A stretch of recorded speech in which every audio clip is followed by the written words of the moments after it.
Good evening and welcome to the Sunday Pub.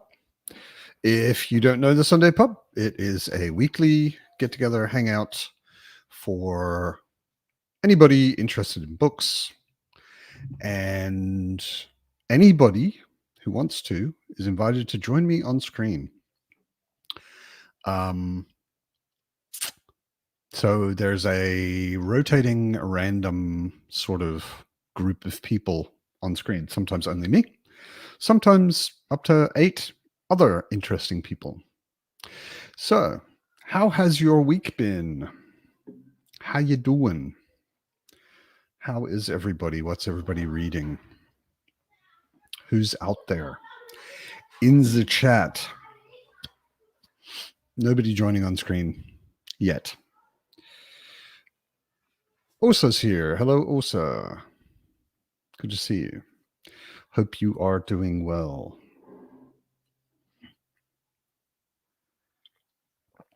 I betrayed the Fireside Discord read-along plans. Hi, Drone. Hi, Rogue. What's the crack? I sort of betrayed the Fireside Discord read-along plans. There was an idea of starting Memory, Sorrow, and Thorn together with a bunch of people in January. And for some reason, I got a real urge for just some good old classic fantasy. To me, that's kind of my cozy fantasy. It's not specifically cozier than anything else, but it's cozy for me. It's like comfort food. And for some reason, I was like, this is a series, Memory, Sorrow, and Thorn, written in the 80s. I mean, the first book came out in 88, that I've felt like I should have read for decades. And I just somehow I got a real urge. So I started it.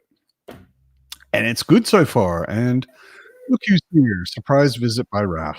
Not a surprise at all. Well, can you hear me? Because I'm not sure. Tilt your camera back a little bit more because the top of your head's cut off. I could put it back. I can also fuck around with it some more, see if that works better. Yeah. Good. Sweet. Thornall's here. Had a good week, he says. Colton's here. Osa is reading Seven Surrenders. That's right. I remembered us talking about what you were reading, and I couldn't off the top of my head remember what it was. But of course, it's the second book. The second book in Terra Ignota by Ada Palmer, which is awesome. It is brilliant. It's so good. I mean, even with like Raph and I are a very good example of how good that book must be, because Raph gets all the references, and there are a lot of references, and I don't get any of the references because I'm stupid. But you're not stupid. I love something very, very different from me. Yeah, I've got a very different education. Yeah, and those books, although I often while reading, I often had the feeling, okay, there's a lot of referencing going on that I'm not getting. The story and the imagined world, like this, it's science fiction, so it's a future world, is super interesting to me. Have you actually finished it by now? Because I remember no. you stopped. I read the battle, right? Yeah. I read 3, and I need to just need to get to the last one. Caro is here. Hello. She is rereading Dead House Gates. Yes, that is also not a bad choice.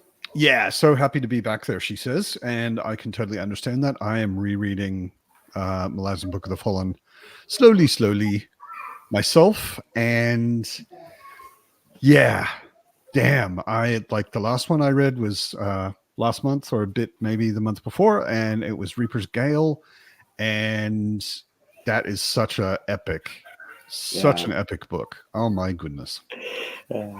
Because I just came in when you were talking about it. What are you reading now?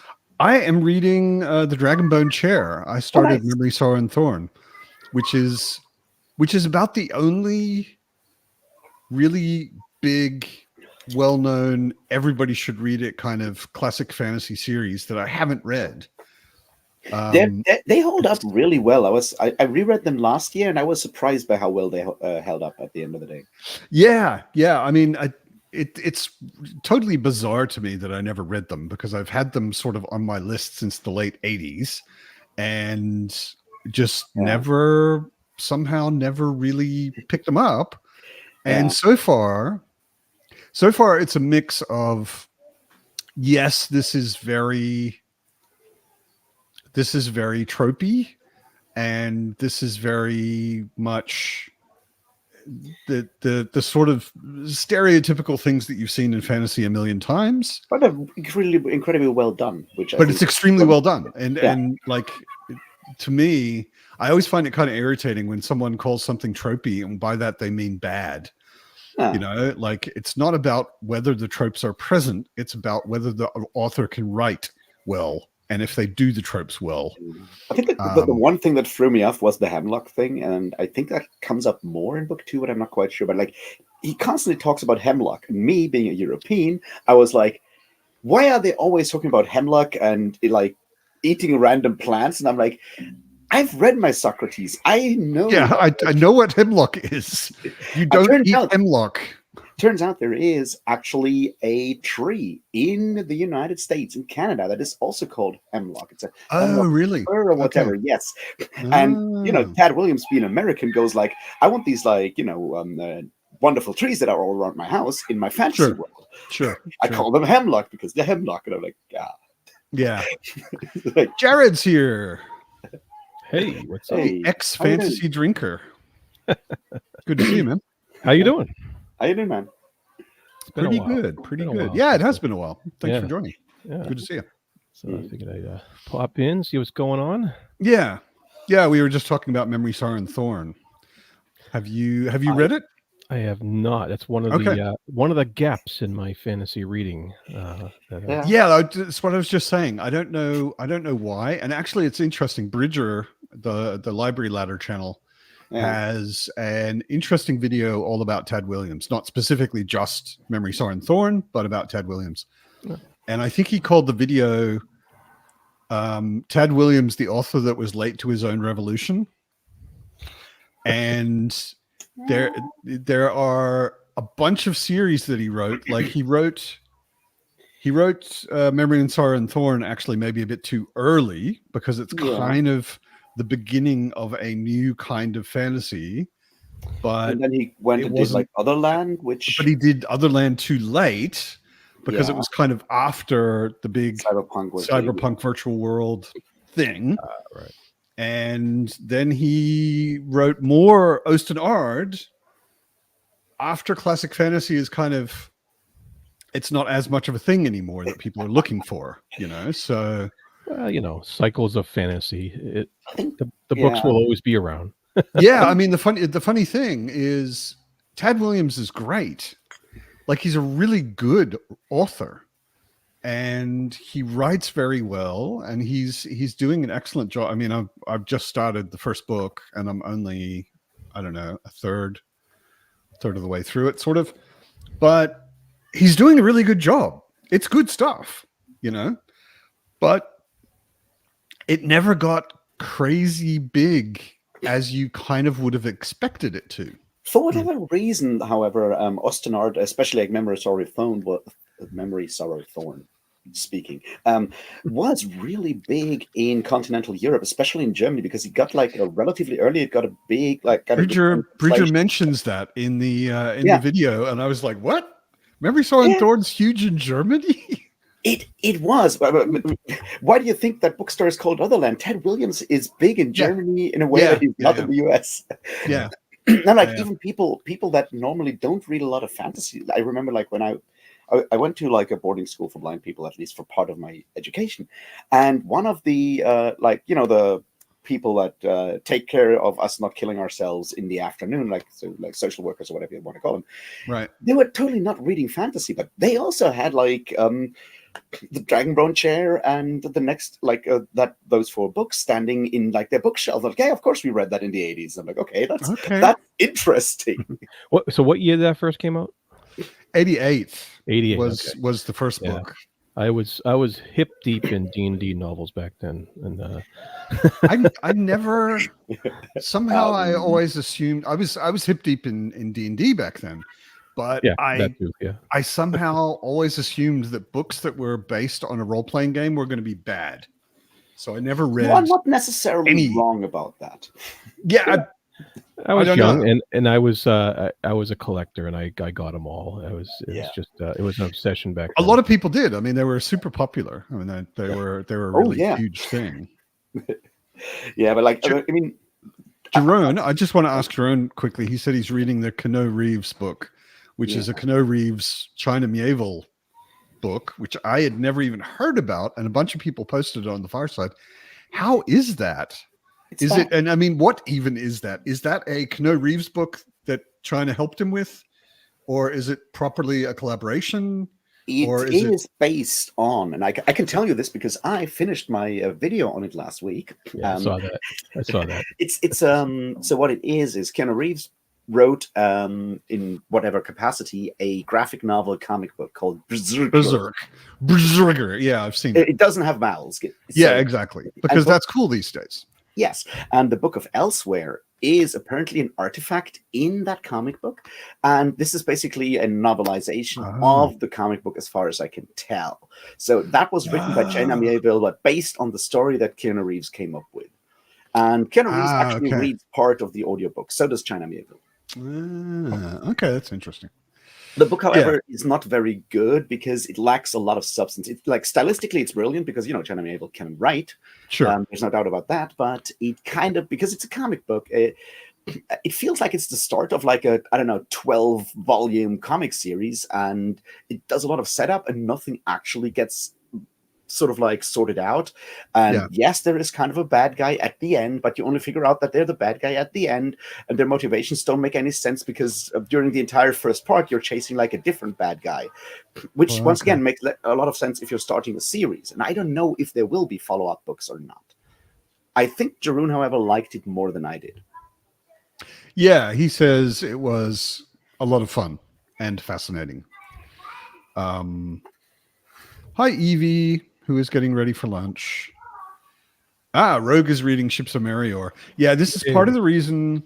This is part of the reason I skipped out on the planned Memory, Sorrow, and Thorn read along starting in January, and started reading it now. Is I kept thinking I've kind of been planning on January being start Wars of Light and Shadow with John and Josh. John and Brian. Nice. And I thought reading both of those, because Tad Williams I think is probably easier to read than Jenny Wirtz, but they're both very wordy.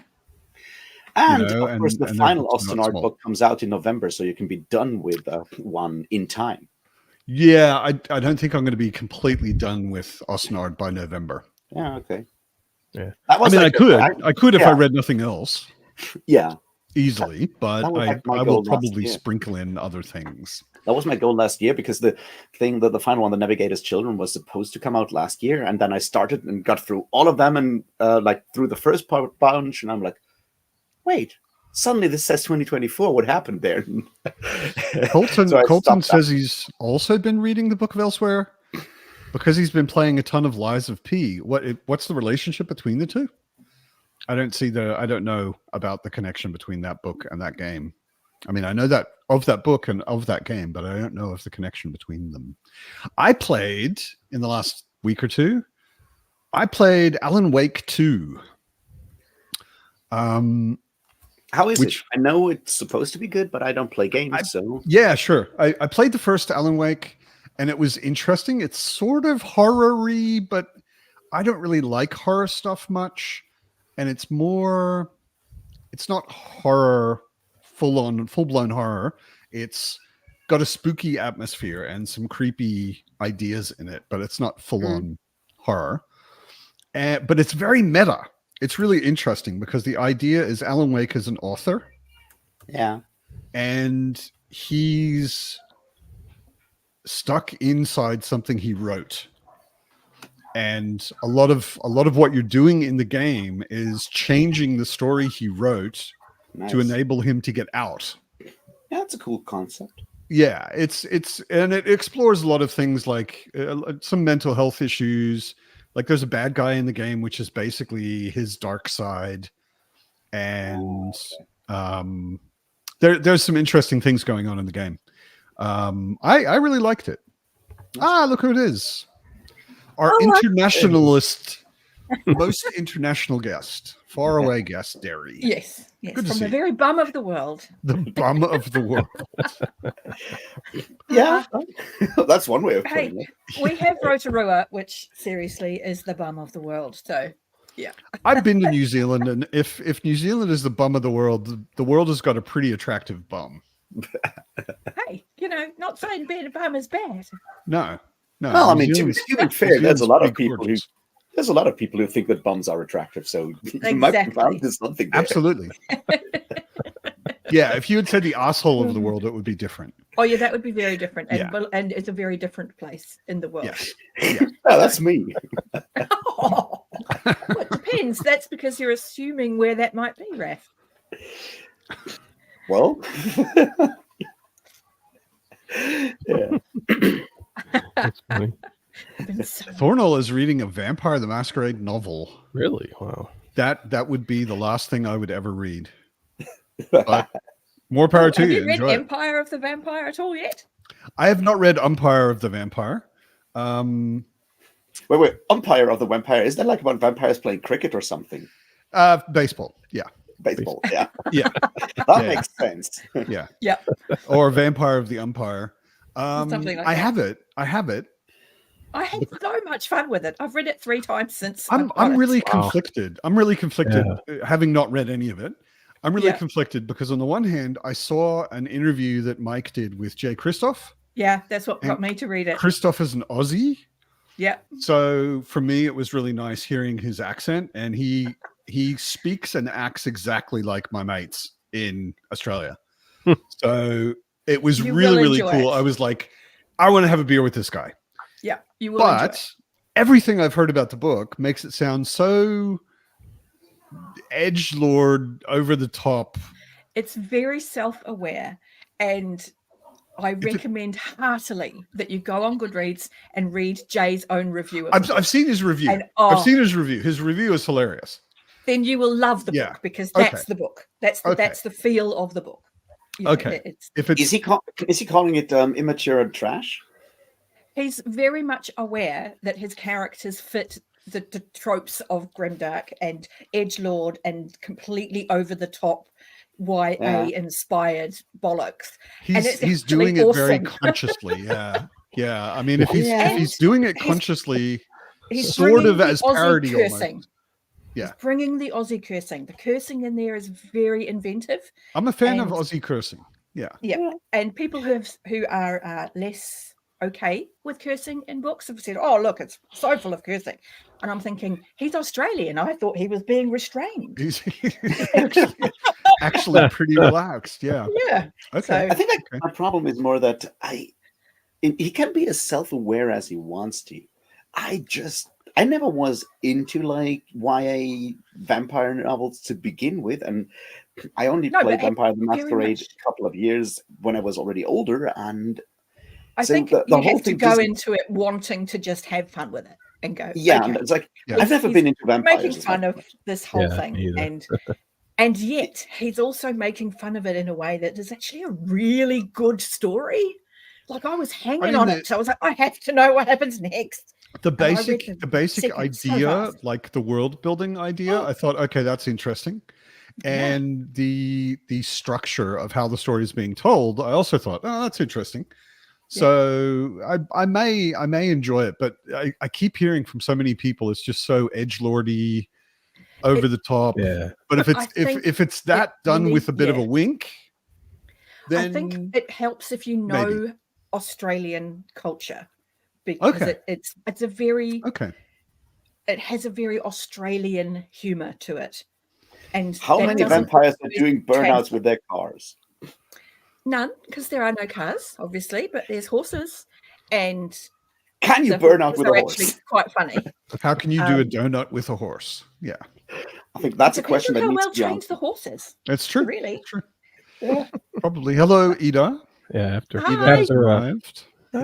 after Anne Rice, I couldn't read any more vampire stuff. So Was it? Yeah, what was the issue with the Anne Rice? Because I just got burnt out. I read the first 4 and I was like, enough of that. I can't take any more vampire stuff. Okay. So you might not be able to do burnouts with horses, but you can definitely burn out with vampires, I guess.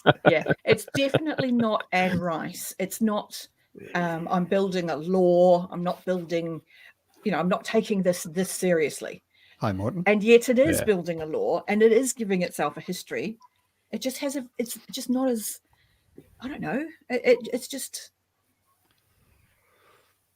easier, if you like, than Anne Rice. It's very much a little bit more challenging for me than Brain Fluff, but it's good Brain Fluff. It's close to Brain Fluff. Okay, it's close to Brain Fluff, but it has enough story that I was loving it. Next level Brain Fluff. Okay, I will. The main it's thing. It's just easy and it's fun, and I really, really enjoyed it because he is a vampire. Well, adjacent. He's a half vampire. He's a bit like Blade. If you're into the Marvel universe, you've got this really dark kind of vampire hunter who is half vampire, and actually it is quite similar to Blade in terms of that, and Angel, but in an old world.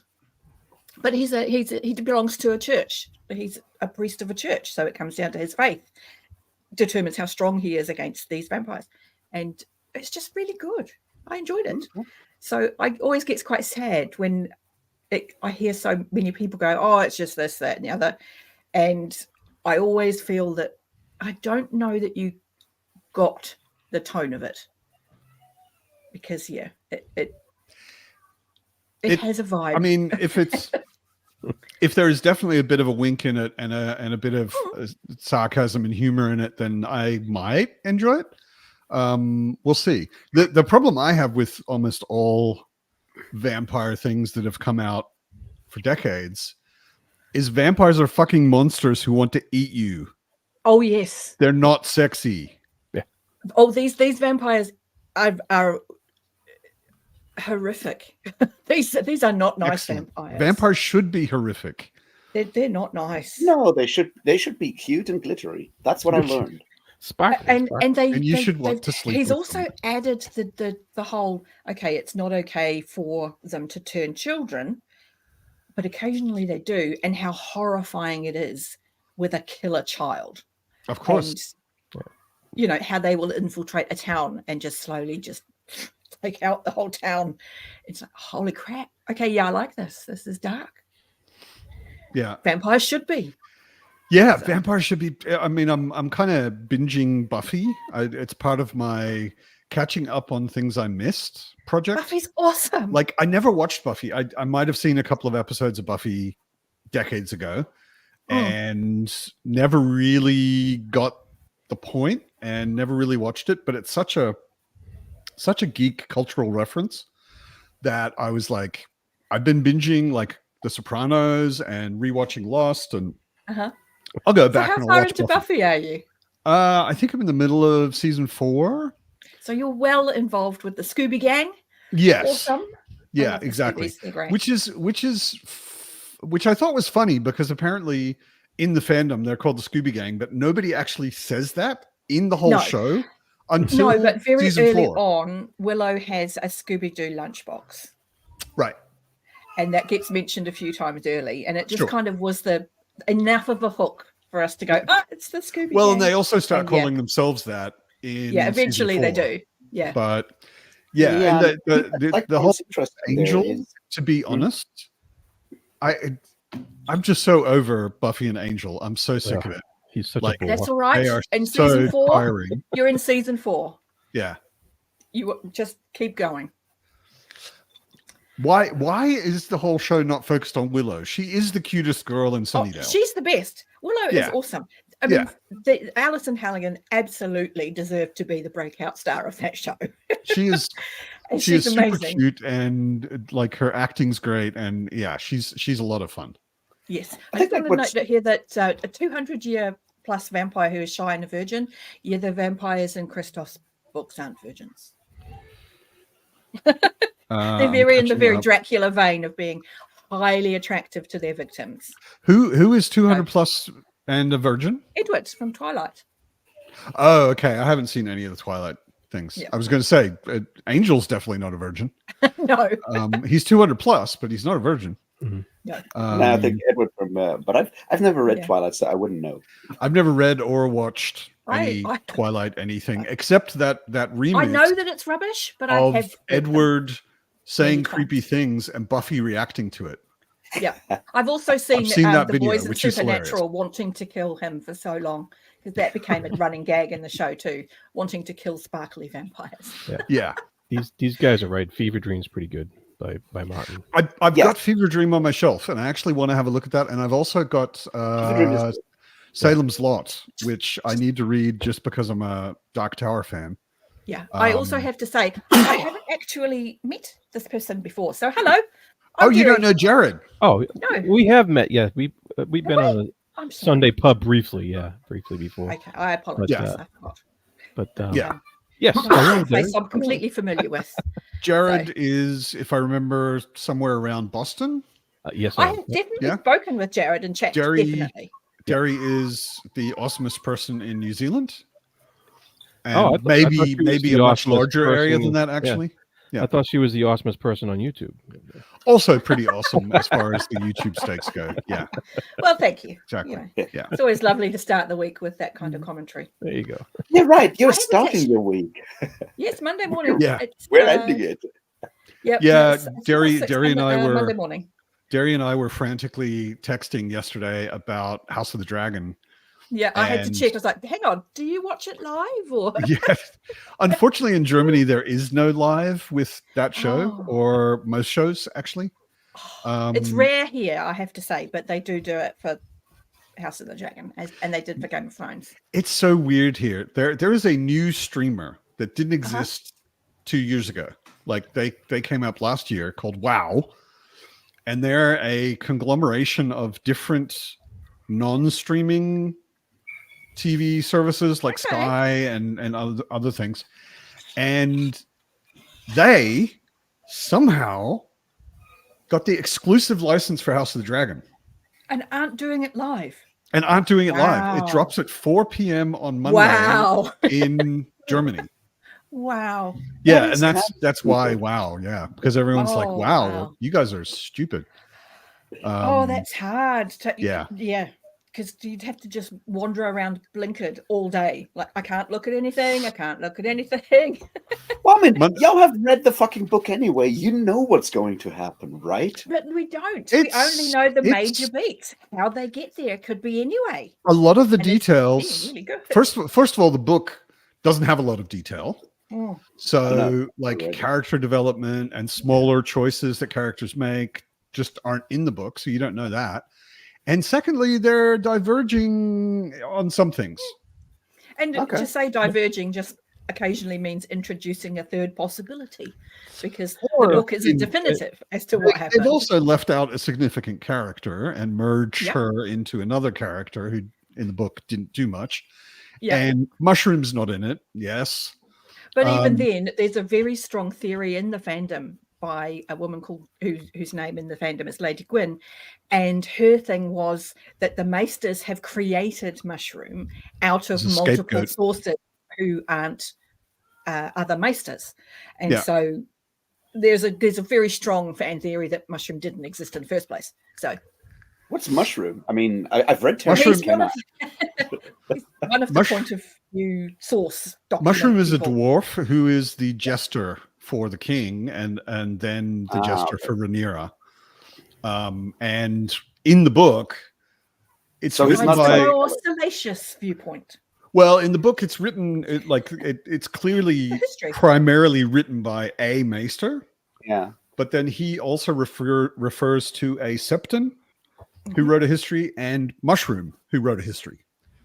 And Mushroom always has the wildest things. It's like where And some people will be sometimes the more talking about believable politics. one. Yeah. often the maester will be talking about politics, and then he'll go, "But what Mushroom says happened was a big orgy," or something like that. Yeah. You know? It's like, Mushroom always has these wild stories. Yeah, wild. Yeah, that's right. I remember that. But yeah. So it and they never exactly say this is definitively what happened. They're like, okay, this event happened, and then these sources say that happened, and then this source says this happened, and whatever happened, the outcome was this. So the show has gone, okay, that happened, and now we're going to go to, and what happened then was this, and they create their own linking story. Sometimes it's one of the lines from the book, sometimes it isn't. It's actually kind of a perfect book to adapt. Yeah. Because there isn't one story that you have to try and stick to, otherwise people are going to be pissed off. You just have to hit certain beats. Meet the beats. Lots of wiggle room. Lots of wiggle room and lots of room to fill in details. Wonderful. And stuff, so it's pretty and cool. they've done really, really good things with the characters. Will be happy. What's that? I said, as long as you keep most actors and actresses white, I guess no one will complain too much.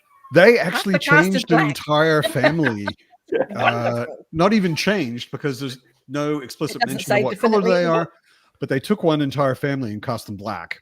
Like the major family. One of the major families, not the number one, but sort of the number two family. Valerians. The Valerians, And when the series came out, a lot of people were super pissed off about that. That's what I thought. And I loved it. And since then, nobody talks about it anymore. Nobody talks about it anymore because the actors that play the Valerians are almost universally amazing. They're so good. Yeah. The whole show is great. I love it. Yeah. It's amazing. So I had to find out from Matt. I was like, so do you watch it live? Because if you watch it live, I'm messaging you immediately after it's finished. And I said, but if you aren't watching it live, I need to know when you do watch it. So I'll be watching it at 2 a.m. on your Tuesday. So at the earliest. I've already talked it out, and I can then wait till a reasonable hour. Yeah. We'll get it going later. Have you read the book, Jared? Yes. Okay. When it first came out. Yeah. Right. So it's been a while, but I actually reread it recently because I was like, I do already kind of know where the story's going because I've read it, but I don't remember it well enough to have any feeling for what have they adapted, what have they modified, what have they, and I can't ruin it for myself because there's no surprises. No. So I've been rereading it recently. And what they've done with the characters is excellent because there isn't a whole lot of characterization in a history. Almost none. That's right. It's like this guy is a cruel king, and that's about as much character as you get. But Matt needs to reread Black Company. Yeah, I do. Yes, you're right. I'm going to reread Water Sleeps tomorrow. Yeah. Nice. Evie was, where was it? I'm scrolling back. She's reading Soldiers Live. Soldiers Live is so incredibly good and so incredibly sad. Yeah. I remember that. And that's the thing, like Glenn Cook is so good at writing, like how everyone is like old at that point, and One Eye hurt so fucking much. Thornall says there is not a cooler. I don't know if there's a cooler dragon than Caraxes the Bloodworm. Yeah, I always call him Murder Noodle. And Murder. He's the best boy. I love him. He's like the most bizarre looking of all of the dragons. He's like wonderful. He has a strangely unique design. He's serpentine rather than he's very wiggly. Yeah, he's very long. He's got a really long neck. He's got a really long tail. He has almost a second set of wings on his back legs to sort of offset this length in him, and he's just remarkably well done. And it is true to the book because they do say how extraordinary looking Caraxes is. So it's brilliant. He'll always be Murder Noodle in my eyes. He's the bestest boy. He really is. And he and Damon, the character, they clearly have a bond. Although I mean Aegon and Sunfire apparently. Sunfire also seem to have quite a bond, even though Aegon can't even speak Valyrian. No, but I do wonder though, because Aegon's Sunfire was a hatchling it was a cradle hatchling, so they've literally grown up together. So that bond I see easier, and we don't find out if that was the case for Damon and Caraxes. Did they bond as adults? Is what I wonder, because they seem much older. Yeah, I don't remember. I think the Caraxes lore is there. huge. Yeah, I think the lore there is that Damon was Caraxes' first rider, but not he necessarily. was already grown when Damon bonded with him. Yeah, I think I remember hearing that somewhere. Yeah, he just seems too big to be the same age. Yeah. No, he's not like Sunfire or Moondancer or any of the smaller ones. Did you hear that the inspiration for the design of Moondancer was the punk era David Bowie?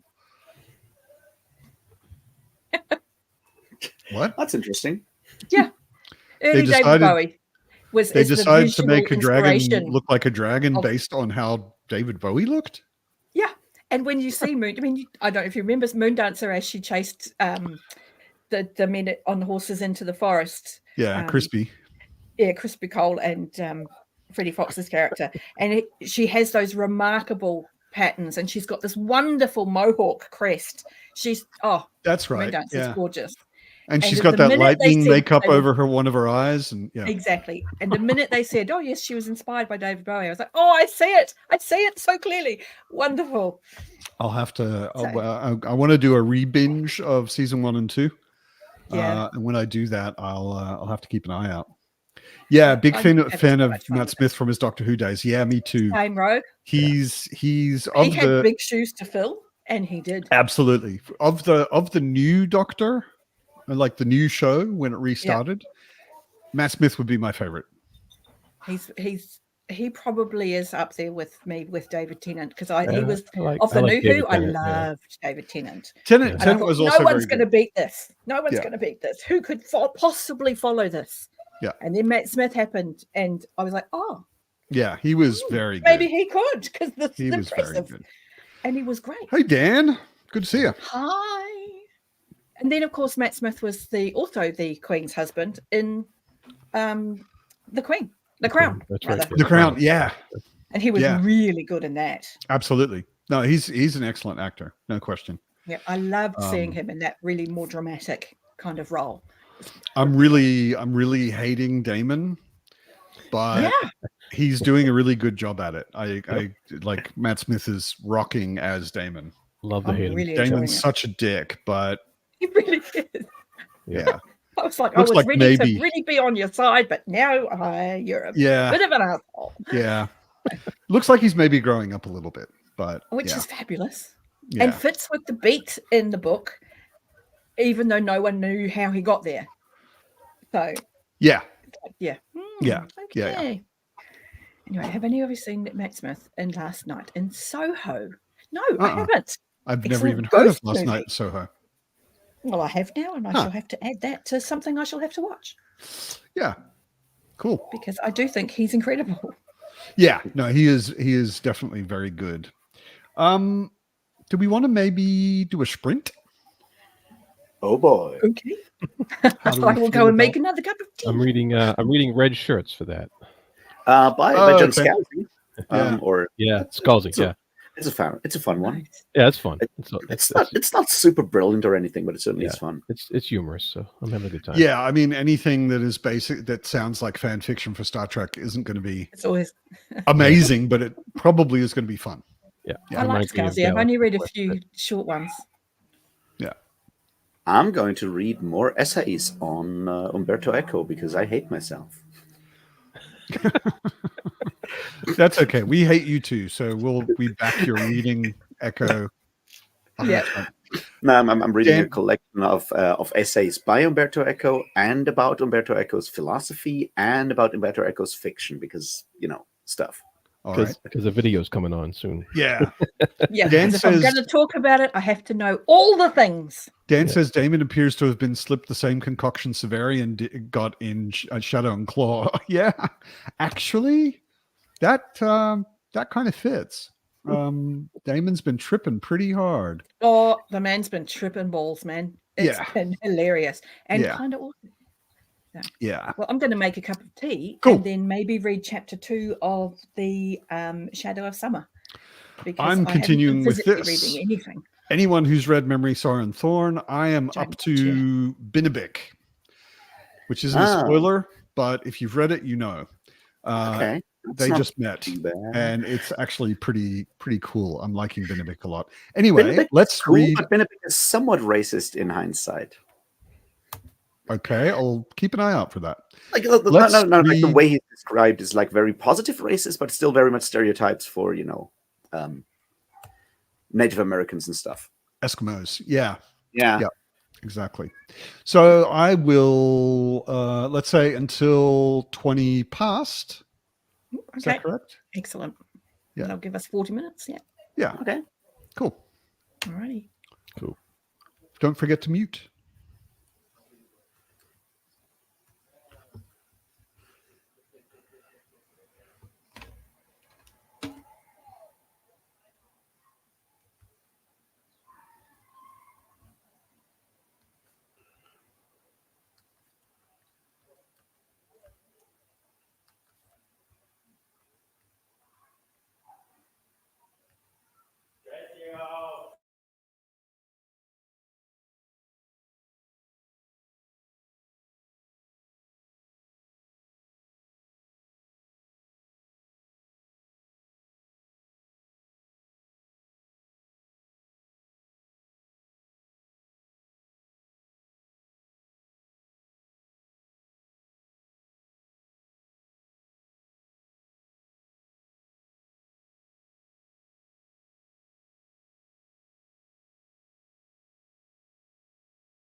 Hello.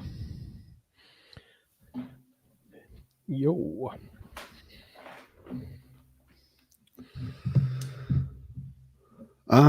Jared. Yes. You said you need to buy The Vanished Birds. I just read The Vanished Birds. Yeah. It's the last book I read. And Is it's it good? wonderful, yes. It's really good. Yeah. All right. It's a bit odd. I mean, not in a bad way, but it's a bit odd the way the pacing works, because the book's separated into 3 parts, and the first 2 parts are pretty slow. They're not bad slow, they're not boring, but they're just sort of going along at a very sort of measured pace, which is mostly very character focused and all of that. And then all of a sudden, part 3 is just like bang, bang, bang, bang, bang, stuff happening constantly until the book ends. Yeah. Well, I mentioned that because Evie mentioned earlier we need to do a New England shopping thing for books. Oh, right. So I was like, Well, if you do that, you'll definitely get both Black Company and The Vanished Birds. I don't think there's anything you can do about it. Yep. I know. Yeah. But I really had Black Company on my list to get anyway, so I definitely want to get to that. Black Company is just so good in how skillfully Glenn Cook manages to do lots of things you only realize when you reread it and reread it again and again. And it's like, wow, he did that as well. Tori and I have been talking about. I've read it. I read at least 5 or 6 of the Black Company books a long time ago. Yeah. Tori's never read it, and she loves military fantasy, and I have been talking to her about doing a buddy read for a while. Yeah. Yeah. Ida, yes. Black Company, the Black Company of the title is a mercenary company. It is basically primarily military fantasy. It kind of depends, though, because there are books that are less heavily focused on the military stuff. True. And for a military book, it does not actually usually give you a lot of like long ass like battle descriptions. It's usually more about like all the other stuff they do around it. It's like how they prepare the battleground to not fight, how they do all the other tricksy shit they do to not fight. So it's very much also like Malazan about the characters, the soldiers, and not as much about the battles. Yeah, I think that's like things. Like if you like Malazan, then Black Company is not more military than Malazan. Ida is a Malazan fan. I know that. And I think, Ida, you would probably like Black Company. It's pretty cool. It is a huge influence on Malazan. And once you've read both, you recognize like whole ass scenes that like Erickson basically just like stole from Black Company. Yeah. I read that the short story in the Swords and Dark Magic that Glenn Cook has, and that was great. Great. That is a very cool and sort of typical Black Company kind of story. Yeah, I need to get to that. If you liked that, then read Black Company for sure. In the anthology Swords and Dark Magic. That one, the one where Goats of Glory is also. Yes. But Glenn Cook's story, I think, is the first story in that anthology, and it's a pretty good little one. But that's the things like that I like about Black Company. I've seen people sort of going like reading Malazan and then going back and going like, well, this was influential, so I'm going to try this, and then being disappointed. It's like, you're reading this wrong. This is very much there are ways of reading things wrong. I've just spent an entire like half of this essay collection on Umberto Eco is about how you can define that someone is reading something wrong.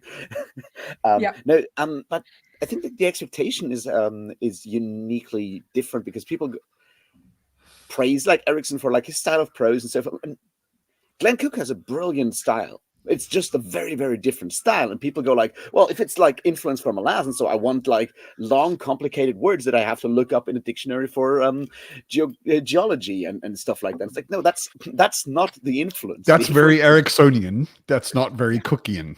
Yeah, exactly. But Cook does black humor, and Cook does like something. I would say, like, when it comes to prose style, there are parts in Black Company that I would compare much more to, say, something like someone like Cormac McCarthy than I would to Glenn Cook. In the way that he uses all of the military stuff, basically. Yeah. Like I had read Black Company before reading Malazan, and when I read Malazan, I was like, you get to all of the like grunt level soldiers You giving do the each other a Ridgeburner hard stuff, and I'm like, yeah, time, I get this. and all their weird nicknames and how the soldiers interact with each other and all of that. I was like, oh yeah, I'm familiar with this. This is Black Company. Yeah, you know? that the opening paragraph of the first Black Company book is so incredibly good, and it tells you all of these things, right? It's like the pay was good, but not in coin of the soul. Yeah, Ooh, yeah. that's a hell of a line. One eye's handicap in no way inhibited. The other one is like one eye's handicap in no way impaired its hindsight. Oh, I like that as well. Oh, yeah. It's just so funny. AP did an analysis video just on the first page of Black Company. I love it. It is so fucking good. It packs so much into like this incredibly powerful. It's really, I mean, like on the surface, it's also really simple writing. Like he's not using super complicated words or sentence structure or anything like that. Yeah. But he's packing so much content it's into about what he writes. Yeah, it's about the information the right he's words telling you. together. Yeah. Like information density is incredibly high in these books. Yeah. It's funny, actually, reading this, speaking of influences, reading this, I was like, okay, so you've got a kind of stupid boy who lives in a castle, is of somewhat unknown parentage, and is getting tutored by the sort of semi-secret guy that nobody really pays that much attention to. Yeah. Where have I seen that before? But I mean, if it was an influence, then this would be an influence on her, not the other way around. Because yeah, exactly. And I was like, this all really. I mean, he's not being trained to be an assassin or anything, but. But there are definitely those like base level similarities, and you can definitely see someone going, like both Fitz and Simon have the capacity of driving the reader insane with rage about their stupidity. How dumb are you being? Yeah. It only took about 40 pages before I wanted to smack Simon. Yeah. He has that Fitz quality. I haven't ever wanted to smack Fitz. I want to hug Fitz. Like, I've wanted to smack Fitz many times, and probably then I'll hug him immediately after. But like he's just like, so this boy just needs a cuddle. Yeah. But that's the thing. Like I got like when I was younger, when I first read the thing Memories of Thorn, I got pissed off at like Simon a lot. And now that Simon's an idiot. Simon, hear me out. As someone who is diagnosed with ADHD and has been living with that shit for a while now. Oh, he's definitely ADHD. But that's the thing. Is like he's a very good representation of that in a fantasy world. I recognize that now. It's like in a way that I obviously wasn't able to recognize it back then because there was like way too much like self-hatred or whatnot going on with me. And it's like I'm reading this now, and like reading this last year, and I was like, well, he's fucking annoying, but so am I. He is definitely a teenager with ADHD, no question. Yeah. Like he can't focus even on things he's interested in for longer than about 5 minutes, and 5 minutes is doing good. You know, he's just constantly going off in his head or getting distracted by something or It's an interesting thing you say though, Raph, that it was only after you've lived with this for a while, knowing what it is and how it affects you, that you saw it in the character. Because I read Fitz for years and years, and only when I got to BookTube and started looking at him with other eyes did I see that he was showing all of my signs of depression. I had never registered that he was depressed, and the minute someone said it, I was like, oh my god. Because I never thought anything strange about his thinking patterns. They were normal to me. So it didn't stand out that he was depressed. It's one of those things you have to sort of like it took a while for everyone sort of to realize that, you know, people in fantasy books can have the same sort of like mental problems that people in, you know, realist novels and people in our world have. Like our aesthetics, like and partly that's because of, you know, people like Tolkien about it. It's like people in fantasy books are sort of like abstractions. That's something we expect, right? And it's like, no, they can have the same fucking shit. They go through the same stuff that we do. Yeah, it's funny. What I love about it. It's funny with Simon. And it really does start to make much more sense when you start thinking of him as a teenager with ADHD. He can't focus on anything. He doesn't remember things very well. He's completely impractical.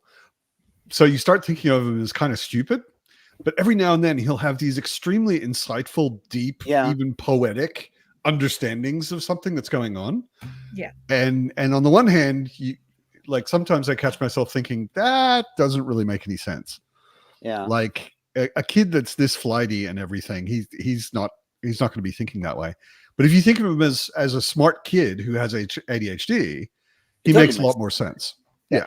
This is like right at the beginning of Dragonbone Chair, right? This is like thing when he has to go on this like job that he has to do for either doctor or like the whatever the lady from the kitchens is called, and Rachel. And then Rachel, right? And then he ends up at the pond and like just gets like completely engrossed with like the frogs and stuff. And I'm like, that's me. That's totally how this shit works. Like you set out with, but then also his actual smartness, kicks in, and he's like, okay, I know I'm not doing what I'm meant to be doing. I'm meant to be going to see the doctor, but the doctor experiments on animals. So I can use playing with frogs as an excuse, and I'll collect some frogs and bring them to the doctor like I meant to. Yeah. And that's something like looking back and, not that I'm, really good at this shit at this point, but like being somewhat more reflective about my own behavior. I'm like, I can see so much of myself in Simon, which is probably why Daniel also just said it's interesting to read about him because he was exactly me when I was a kid. That's what I was going to say. It sounds like Williams had his pulse on a teenage kids from that time. It's interesting. I mean, there's an interesting question from Ida. She says, is he written deliberately like a teenager with ADHD, or does he just happen to display the symptoms? Was ADHD even a recognized condition in the 80s? It was beginning to be, but it was a lot less understood than it is now, obviously. And it was a label that didn't actually help much at all. Yeah, it was usually a label that I mean, it's still the case, but back then, certainly, basically, if your kid was diagnosed with that, he would get a lot of drugs and he'd become a zombie. Yeah, pretty much. Yeah, it's definitely the time when everyone was like doped out on Ritalin forever. Yeah, that was the advent of Ritalin and Prozac and stuff. Yeah, exactly. Yeah. I don't actually know. I've never heard. I mean, I've seen some interviews with Ted Williams. I've never heard him talk about this specifically and say I was writing a child or a teenager protagonist who had ADHD, but it certainly seems like either Ted Williams himself when he was growing up or kids around him at some point in his life were like that, and he's familiar with it. I don't know if it was intentional, conscious, but he was writing a kid that that certainly fits. Yeah, like I was like what Daniel said as well. Like that whole frog situation is just like so on the nose. I'm like, that's exactly how that works. Yeah. Like, yeah. You go into hyper focus and you spend like the next hours and you forget to eat, drink, or do anything because you just focus on this one thing, which is there's another case. That's how I know I don't have ADHD. I don't forget to eat. I forget to eat regularly. It's really bad. I've forgotten to eat. Yeah, I've definitely forgotten to eat more than once. Yeah, there's another situation where he's meant to be doing something for someone. He walks through the garden. He looks up in a tree and he sees a bird's nest. And like in the evening, this is in the afternoon, and then sometime after it's dark, he turns up where he was meant to be with the bird's nest and presents it to them. And they're like, what the fuck are you doing? And he's like, this is amazing. Have you seen these little birds? Yeah. Brian, I don't know. I think it's easy to go about like, hey, we have so much media and it kind of makes attention disorders more difficult. It's like, yes, on the one hand, but like having like the actual neurodivergence situation of ADHD is a very different thing from just like being bombarded and being unable to focus because there's too much noise. There's a difference. There's also, as media evolves, it appears to balance out against the number of cases that happen. Like, media use has expanded and people's attention span is less at the same time as the numbers of people being diagnosed is increasing. That's not causal.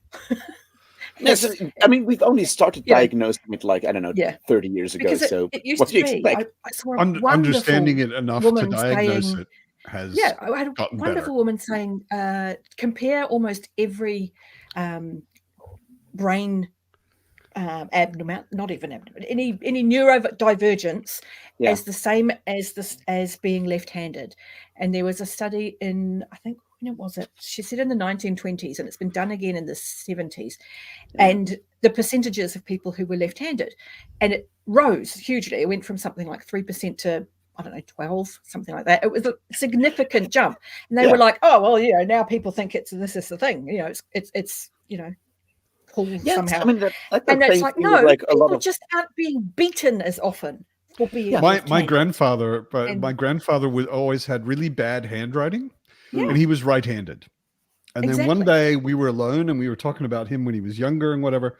And he very matter-of-factly told me that he was beaten when he was a child because he was left-handed, and that they literally tied his left hand behind his back. Yeah. They literally did for the longest time. My mother was forced to write with a right hand. Handed. It's not that and he had horrible handwriting. It was almost unreadable. But that was when he was writing with his right hand. But he had been tortured into not using his left hand so much that he couldn't write left-handed either. He just had horrible handwriting. So the mindset that this didn't exist when we were younger, this didn't exist in my parents' day, is bollocks. There's always been people with neurodivergence. They just haven't stood out as much. Well, and nobody knew what to call it or identify it. If you're a shepherd with ADHD, it doesn't matter if you spend half your day concentrating on the fish in the stream, so long as you don't lose the sheep. It's not a problem. No one's going to notice. Now, with the way we live our lives, kids can't do that without it standing out. So it gets registered and recognized. Awareness and visibility are like a huge thing. I mean, it's the same thing with like the largest part of it, like all of it, of like the queer communities. Like there are not more people being transgender now. It's just that, like we have started to actually talk about it. So it feels well, and also they're not going to be killed for it. Yeah, that might help. I'm not in risk of dying if I decide to do this. I've been reading a book called Bitch, which is rather wonderful, on nonfiction that's looking at the patriarchal view that's been taken of the animal kingdom since Darwin, basically, and Darwin's evolution of species, talking about how the male animals do this, that, and the other, saying basically all of the male animals drove these social functions. His next essay, a few years later, said, actually, no, I was wrong. This is just as equally driven by the female of the species. But his first one had taken off so massively that, all of these scientific groups in Europe had gone, no, this is the thing. We're going to ignore that because it goes against everything we've now formed our theories around. Yeah. And ultimately, we end up with this sense of male-female gender binary. And then in this book, Bitch, it's talking about how much research they've done into how animals, not even just mammals, have evolved, and how at what point in gestation of every species it goes from the base female into male. And there isn't a single trigger, and it doesn't happen in the same order, and it doesn't happen in the same way at any point with any animal. And it isn't just XY, it's something like 13 chromosomes, and it could look like anything. And I was like, oh my God. And there were examples of so many animals that present as though they're male and have completely female innards, and the opposite. And I was like, oh, this is fascinating. All over the place. But our science goes, no, there is male and there is female, and they're different. Yeah. And don't you ever dare to be a female boxer at the Olympics at this point. Anyway, while you're talking about gender, a couple of people decided to tell you look really pretty today, Derry. Thank you, Daniel. Well, Bex, obviously, but thank you. Ida, yes, I obviously noticed that Taishren is very much neurodivergent. And I definitely noticed it. Much, yeah. I haven't read Path to Ascendancy yet, so I didn't. I mean, you don't get much Taishren in the 10 books. But if you accept that Taishren is somewhere on the autism spectrum, it makes his appearances in Of course. Guardians of the Moon and so Yeah. forth. So much more. Yeah. Like, I think like Path to Ascendancy in general, and already parts of what they're called novels of the Malazan Empire. Tayshran and Surly are like the two characters that profit the most, that benefit the most from those Esselmont novels, because you get way more on them, you understand them so much better. It's gonna piss me off. It's one of the things that constantly pisses me off, because I grew up on classic fantasy where bad guys were just bad guys. And it's so Malazan to say, here's a bad guy, he's horrible, and then like a paragraph later, a book later, 5 books later, you get a detailed chapter from that character's perspective, and you're like, damn it. Yeah, but he doesn't say here's a bad guy. He says here's a guy doing a bad thing. Yeah. But I mean, there are a lot of people that are like, you witness them doing bad things and you know nothing about them. Yeah. And then of course it's pretty natural to start thinking, okay, this person is evil. This is a bad guy. And there are a couple, where you can just love to hate them or just hate them. Yeah, there's Bidithal. There's always Bidithal. There's always Bidithal. You can always come back to Bidithal and count on him to be an absolute bastard who gets what he deserves. Oh yeah. Yeah. But a lot of pretty much everybody else who's kind of a bad guy, they'll at some point make you doubt it and have to adjust your judgment. And Thornall, Calor is never going to be a good guy. Shut the fuck up. Calor is a much more nuanced person. He's a complex character, but he's Have you read Blood and Bone? No. Yes. Yeah, Calor is a lot more. Is what I'm saying. There's a lot more to him. Yep. I mean, I'm expecting a lot from like Walk in Shadow. My big theory is that we learn what made Calor into Calor in Walk in Shadow, and I suspect the person to be blamed for it is one of these really absolute dickheads who may also be an elder god that you have seen in the Malazan Book of the Fallen. Interesting theory. Tayshran never even came close to being bad. That is not true. Tayshran in Gardens of the Moon looks like he's an absolute bad guy. Tayshran in later books looks like he's being passive when he shouldn't. He's not doing the right thing because he's not doing anything. He's staying out of it, and that looks pretty bad at the time. But I even expect that when I get through all of the novels, I will have reasons to doubt that that Rel is just evil. He's Malik Rel the Merciful. Yeah, exactly. That's his title. Yeah, I know. I think at some point I will even come to question his bad guyness. He's an excellent administrator.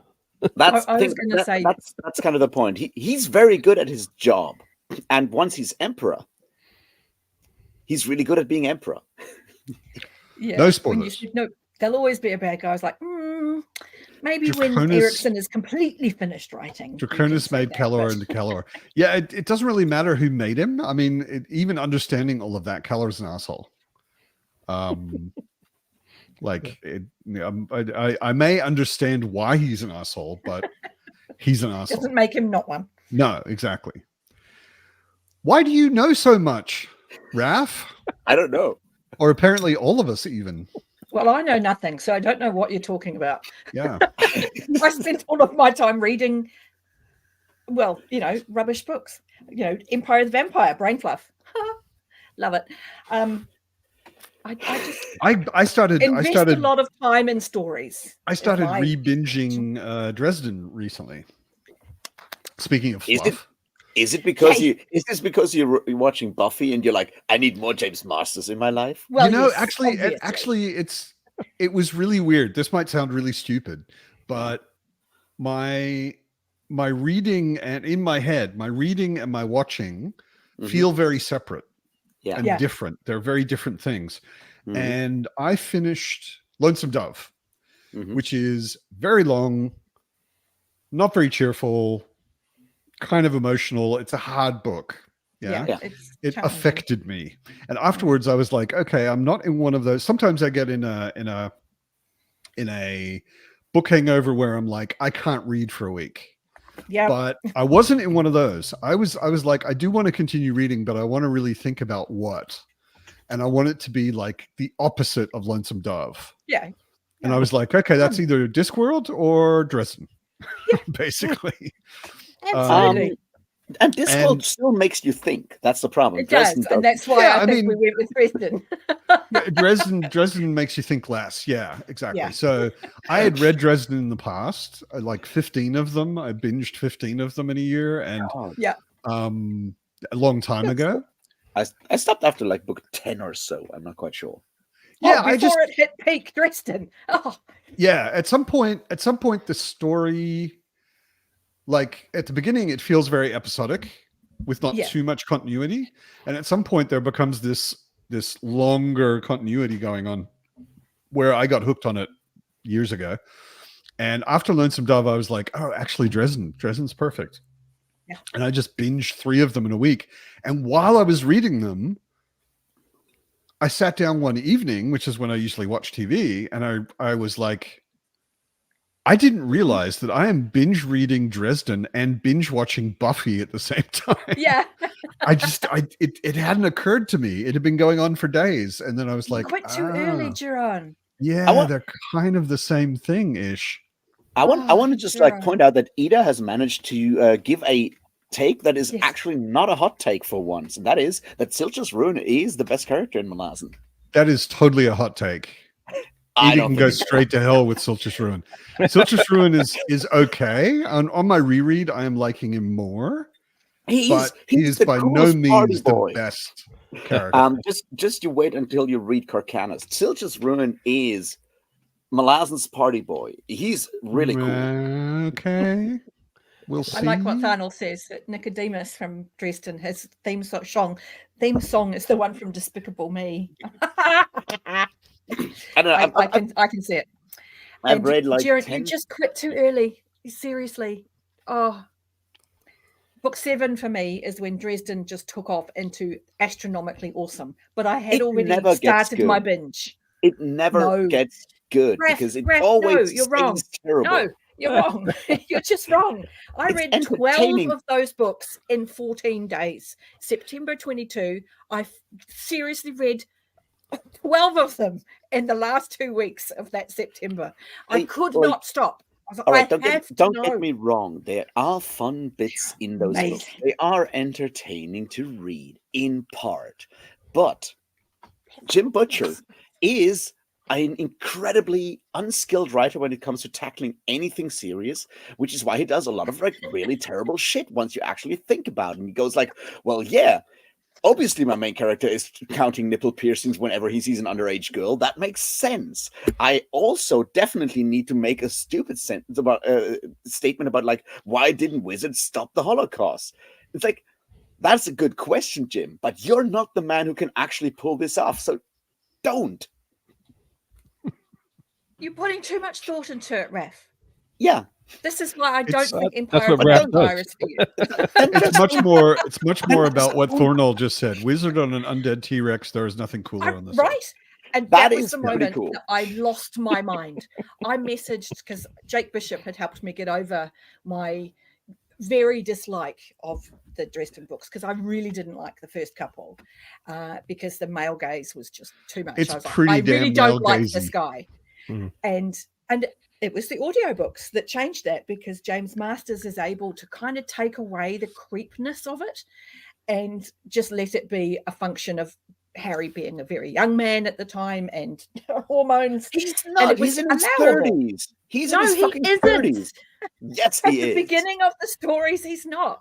No, he's not. He's in his late 20s and he's already creepy. And he stays creepy. He's not. He's in his early to mid 20s at the beginning.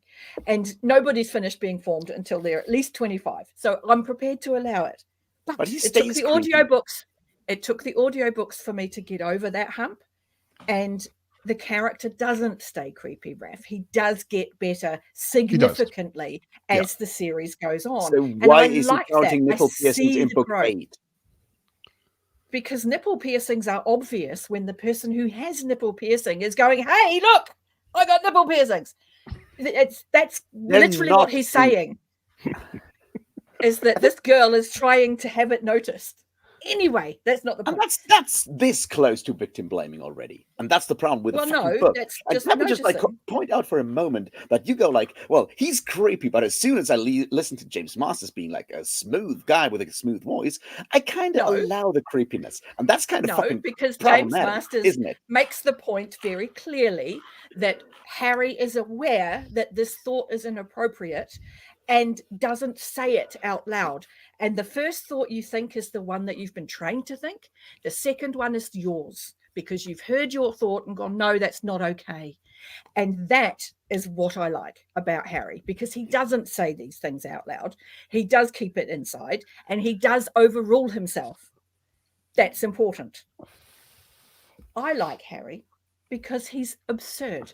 I like that he saw a dragon skeleton and went, oh, this episode of this story is about necromancy, and I have a dead skeleton of a dinosaur. Dinosaur skeleton, yeah.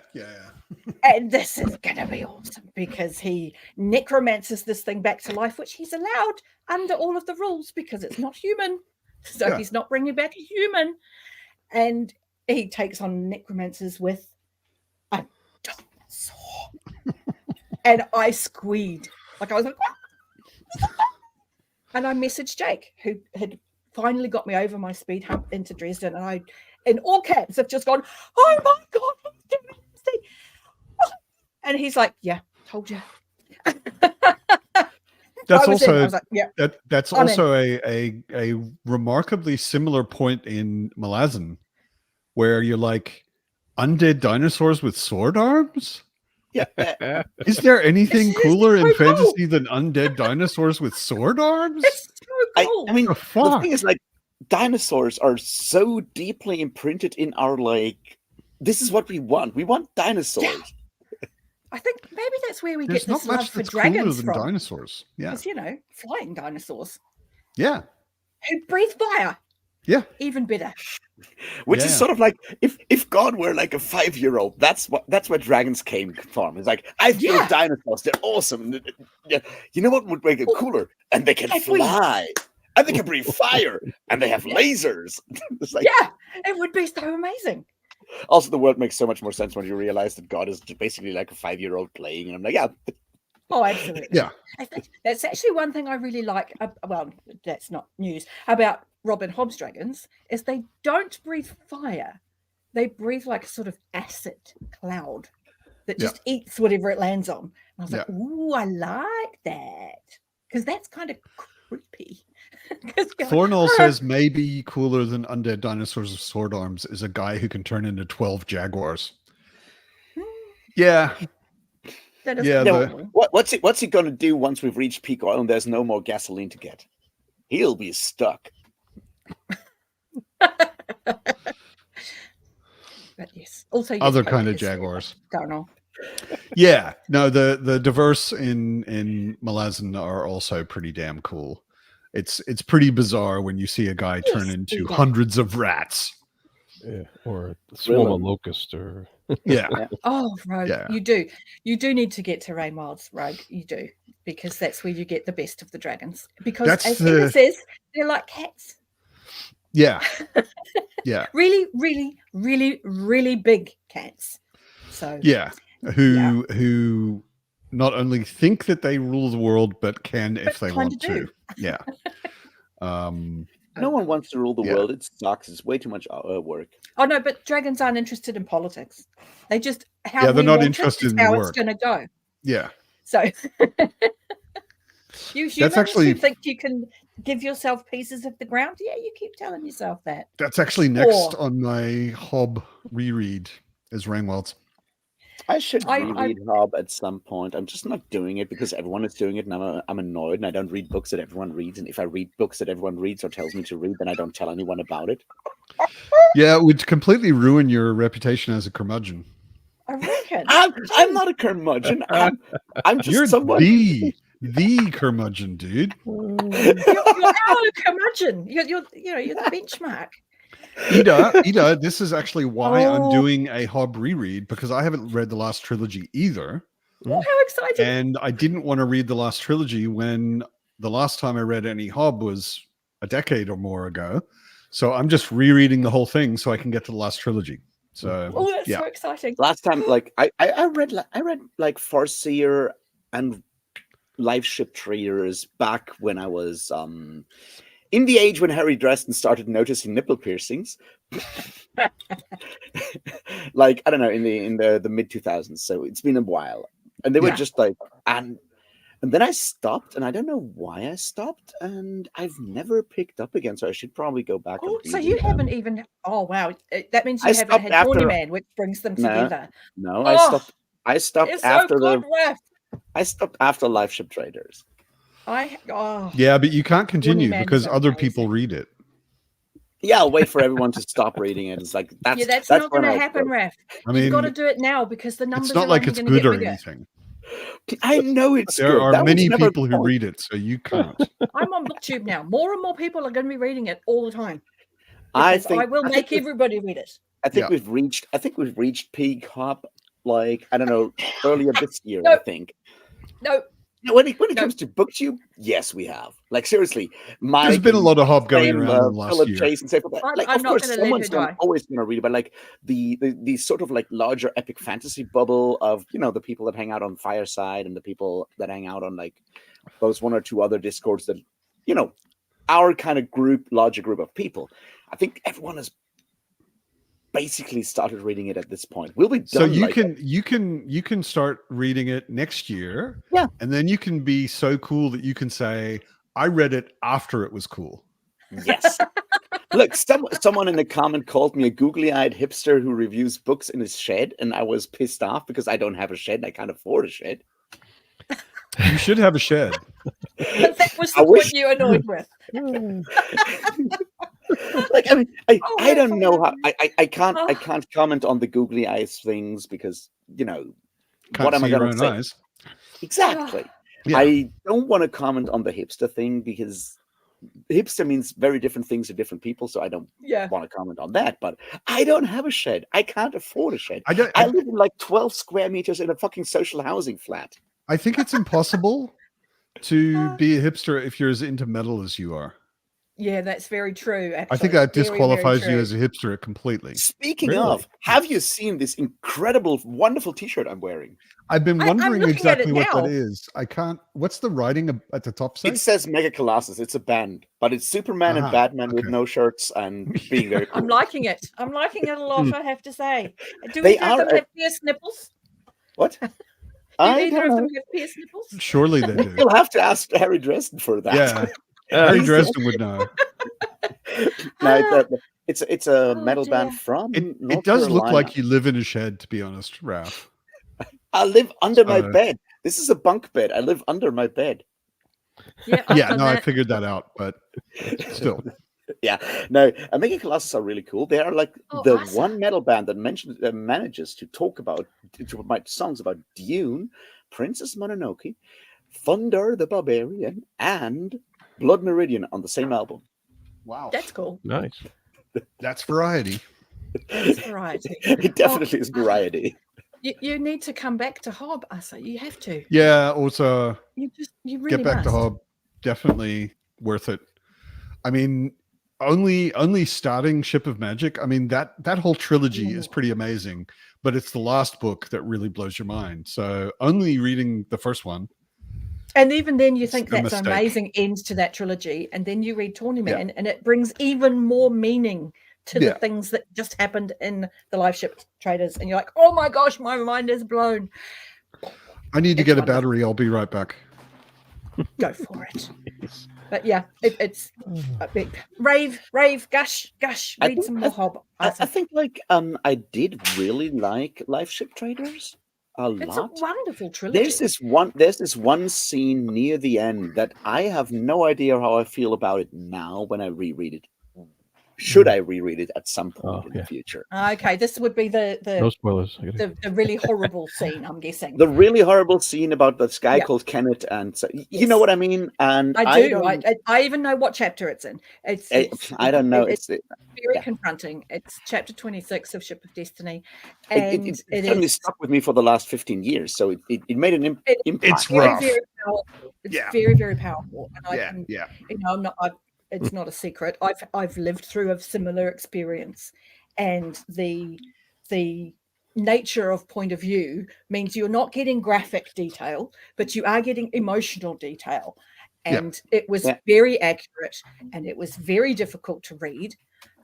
But the aftermath of it is what stands out still to me, because that is the reaction to that event. And again, that was challenging to read, but because it was done with care, it wasn't gratuitous. It wasn't in any way glorified. It was simply, this is the extreme behavior that just occurred. This is the fallout. And this is going to show you as much as anything can how broken that person is, that was an act even considered. And it gets sort of explained in the wrap up of that story, but you get more in Tawny Man to explain the brokenness of that character.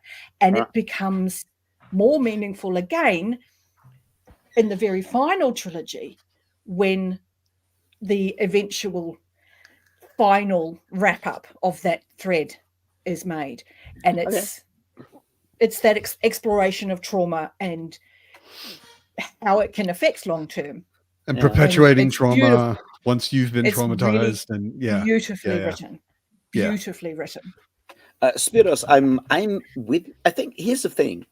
I like Kyle. I mean, I don't like the guy, but Kyle is one of the best depictions of masculinity under patriarchy. Yeah. It's like, that's the point. It's like, I don't like the guy, but this is he's a very good portrayal of what he is. He was absolutely perfect for what and people go like, Kyle is an asshole. You're missing the point. Kyle is an asshole because he lives in a system that makes people into assholes, and that's the step you need to take. And the culture he comes from, it's so embedded in that culture that it's literally formed the way he thinks. And and then that expresses itself in the way he treats his children, and so you end up with again this long-term trauma from unhealthy behavior. It's incredible. Robin Hobb writing about long-term trauma. I am surprised and shocked. Luckily, as Thornell says, there's no trauma in Assassin's Apprentice. It's about a young boy and his puppy, and they live happily forever and ever. You're going to get sued for libel. That is absolutely true. Well, because also, that's not the case. I would what I want to say. Also, I would love to read Wizard of the Pigeons. It sounds like the kind of book I'd absolutely adore. It is actually lovely. The audiobook is region locked, which pisses me off. It is region locked in the US and so forth. It's annoying as fuck because I want to read it. I've read like academic papers on Wizard of the Pigeons and why it is so good, and it is really good. It's fucked up.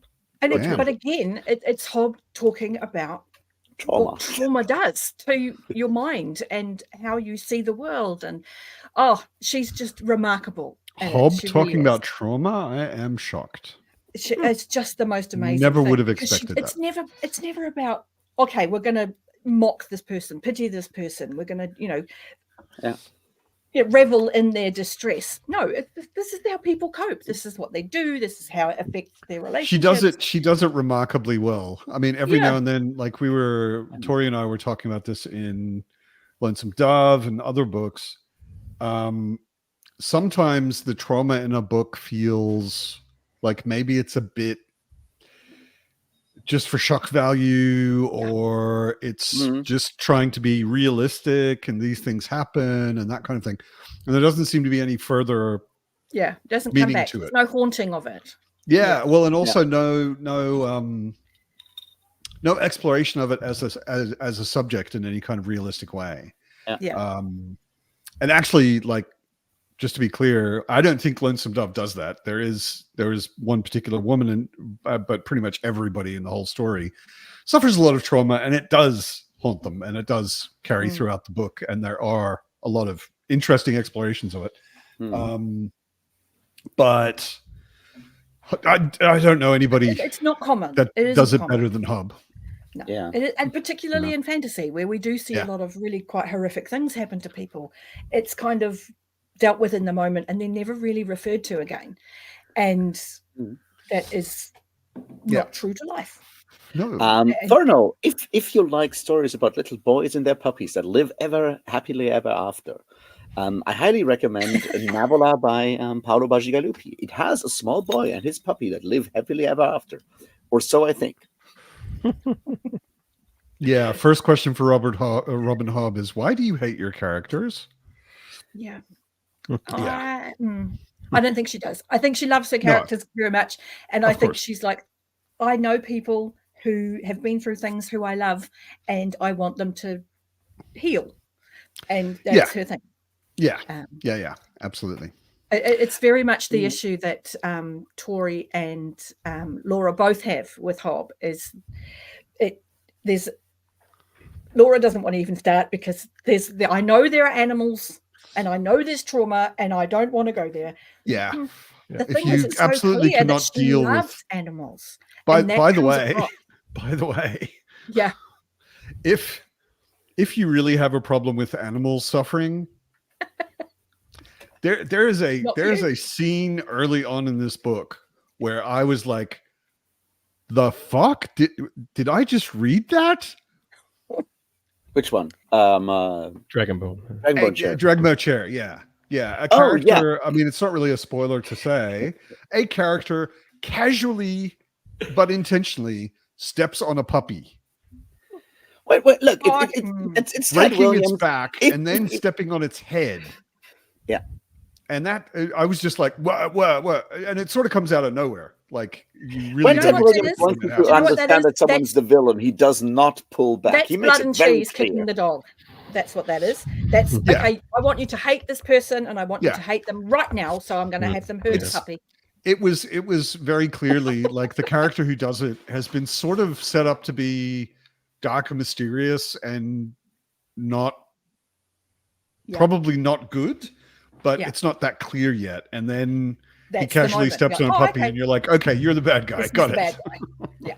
Yeah. To be clear, though, Thornell, and other people, there's no deliberate animal cruelty in Navola. In Assassin's Apprentice, we're not talking about that. No, Farseer is different, but like Navola does have a lot of cruelty, but it's not animal cruelty. So people that are, get triggered by animal cruelty can totally read Navola. And I highly recommend reading it. It is really, really good. It does a lot of really good fantasy stuff, and does it incredibly well because Paolo Bacigalupi knows how to write stories. Terry, have you seen the comic adaptation of Assassin's Apprentice? Yes, I had all of them. I ordered them the moment I knew they existed. Yeah, me too. They all got delivered. Outstanding stuff. I haven't got part 2 arrived yet, but that's me being lazy and contacting the shop. It's interesting. It's interesting. I mean, I've read a lot of comics and a lot of books, but I don't think I've ever read such a wordy and in many places slow book that's been adapted into a comic. And I was they've like, done it quite well. Wow, how are they going to do this? Like, there are so many words in Hobb. It's really well done. And it's very well done. Side by side comparison, and I'm like, wow, they really did a great job. They really were able to portray what was being written with all of those words. Stunning. The artwork's stunning. And you get closer to the animals because you see the picture of the dog. You do. But there's the what's the word? It proves the expression, your picture is worth 1,000 words, because so much is able to be he does a lot in that one image, and you're like, and everything just falls into place so beautifully. Not all adaptations work for comics, but this one definitely. No, it really they did a great job. I mean, obviously, like having the original author integrally Oh, involved so heavily involved. Yeah, makes absolutely. a huge Makes difference, a I'm huge sure. difference. But it And also she just clearly enjoyed the process. She was all oh over yeah, it she was months before it commenting came about out. it. She Yeah, was like, yeah, "Oh, Yeah. this is happening with the comic," and "Oh, this is happening with the artist," and "Oh, this yeah. is happening." Like, No, they did a very really good job. excited about it. It made me very happy about the power of comics, and it made me go back and read Understanding Comics again. But Matt, Awesome. comics are only for children. That's true. That's true. That was like the weirdest thing. Like, I've had enough therapy that I'm very in touch with my inner child. Very good. And that was like the weirdest things. Like I said this in like a throwaway thing about like the Book of Elsewhere video. I was like, yeah, but I don't read comics. They're only for children and non-blind people. And someone got really mad at me in the comments. Like, I stopped when you said comic books are only for children. I was like, I thought I made a joke. I thought it was clear that I made a joke. It was very clear to me. I don't know what he was. He was on. Maybe it's just because we know you, Raph. And like, we know that you like it's like so much of like humor and stuff works only because you kind of have the context. It's like if someone just comes in for the first time and sees me rambling, they either think I'm a googly-eyed hipster or they think Thornall, just quickly, excellent. The Inkle is so much fun. It is really, really cool. Do you guys know the Inkle? Yeah, it's a trip. Mobius. It's very much a trip. It's very trippy comic, but it's pretty awesome. I love the Inkle. Okay, quickly for Rogue. Yes, Hobb is working on something, and yes, it's in the same universe, and yes, it has B as the main protagonist, and so everybody's very excited about what that will be. I didn't actually know that. It's very exciting. She did write before the pandemic a story that she had to just get rid of because an illness was a major theme of the story. But yes, she a few years ago she tweeted out to be or not to be with 2 E's, and everyone was like, "Be, definitely to be." And not long ago, she just randomly asked, what is the difficulty level of a person about the size of an 8-year-old getting a saddle onto a horse? And everyone was like, "Oh, she's writing it. She's writing it." And then it was confirmed that yes, she is writing in the world. So excellent. No, I know she's writing. I've seen her like posting on Twitter, some like word count updates and stuff. So she's definitely writing. Yeah, I'm so excited. In the chat, there is a conversation going on about Baba Yaga. Baba Yaga, by the way, speaking of comics, plays a pretty prominent role in the Sandman comics. Yes, and that's where I knew. That's where I discovered that character. And yeah, I knew her. I knew her strangely enough from D&D in the 80s. Yeah, she's from D&D. Yeah, she's in the deities and demigods. Yep, there you go. Yeah, I had a book of like Russian fairy tales and because she's in Hellboy. She goes back away. She's also in Hellboy. That's right. Yeah, and is a wonderful character to be kept in quite modern stories. Because she does go back a very long time. Yeah. I forget. I always get them mixed up. Is it in Hellboy or in Sandman where she flies around in a giant mortar and pestle? I forget. I think it might be Hellboy. I think it's Hellboy. Yeah, it's like this huge mortar that she sits in and she's holding onto the pestle. Oh, and yes, in Fables. Yes. Yeah, Fables too. Yeah. Hellboy. It's Hellboy. Yeah. Exactly. I always get them sort of visually mixed up in my head, but I can see that picture very clearly. Yeah. Yeah. Although actually that's funny. If I really bring that picture to mind, then I know it's Hellboy because Mike Mignola's art style is so distinctive. So distinct. That makes perfect sense for that. Yeah. Yeah. Fantastic. Should we maybe read again? Sure. How do we feel about that? Sure. So let's say until 45. Alrighty. Half an hour. Yeah. Get another chapter in. Yeah. Actually, I'm going to have to take off, but so okay. It was a pleasure chatting with you guys. Likewise. Thanks for coming by. Thanks for having me on, Matt. All right. Yeah. Talk to you guys later. Bye. Alrighty. Cool. So I'll just mute Raph. Yep. And I'm going to read chapter 2 again. And don't forget to mute yourself. And enjoy your reading, everybody. Yeah. Rogue says, screw it. I'm starting Rangwilds. Do it, Rogue. See you in half an hour.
Hello. Greetings. I'm just busy being buzzed that Rogue picked up Brainwilds. Evie took a nap. Nice. Hey, I took a nap this things. afternoon after They're lunch. awesome. I will likely have a nap. Actually, no, I probably won't. I said that after House of the Dragon. I can't. I have to watch Joe Magician do the post show. And it's the final. So, that's going to be intense. Yeah. Oh, Already on chapter 2 of Dragon Keeper. Cool. Yeah. She's good. And I'm always surprised and somewhat irritated by certain views that become common and get talked around a lot. And one of them, I was just recently watching, I forget the guy's name, but he's done some very good videos on Hyperion, which is 4 books. Yeah. And people, it's very much like the Chaucer's.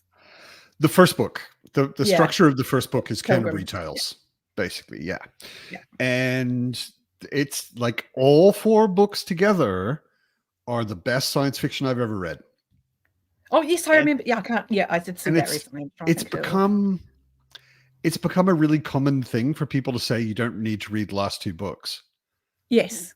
I'm like, if you don't read the last 2 books, you don't have the story. The full story. Yeah. Right? They are kind of separate stories, but they belong very much together. Yeah. And the second ones maybe aren't as good as the first 2, but they are very good. And like, why would you read the first 2 and not read the second 2? And it's the same thing with Rainwilds. People saying, "Oh yeah, I don't know." It's not. It is the worst of all 16 in my mind. There's no question about it. They're not as strong as the rest. But the worst in Realm of the Elderlings is still better than most. Better than most. Like, absolutely. Why would you not read it? I think, and I've said this to people in the past already, is the expectation is you've just come off Thorny Man, which is the most amazing thing ever. And in the same way, in a Song of Ice and Fire, you come off a Storm of Swords, which is just epic. And then you go into Feast for Crows, and it's such a change in pace, and it's introduction of all these new characters. And so people don't enjoy Feast for Crows as much on their first read.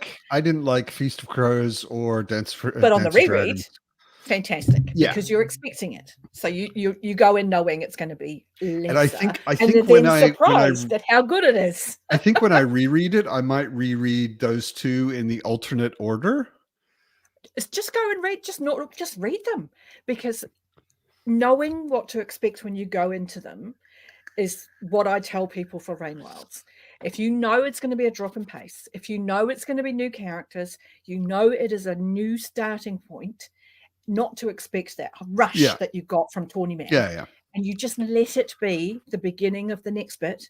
Oh no, I meant amazing. I meant and a Feast for Crows. Comparison for them. I meant a Feast for Crows and a Dance for Dragons. Yeah, I know the order. Yeah. That weird order where you read a chapter from one and 2 chapters from the other, and back and forth.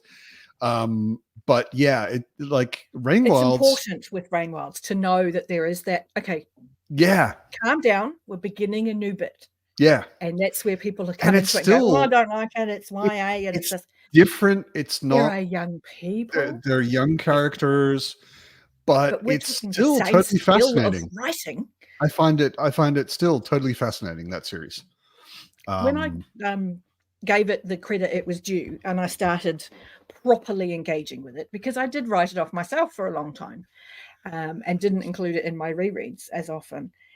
And then I watched AP was talking about something, and I was reading against the text. Classically, everything he was saying was, I'm like, oh yeah, I'm doing that.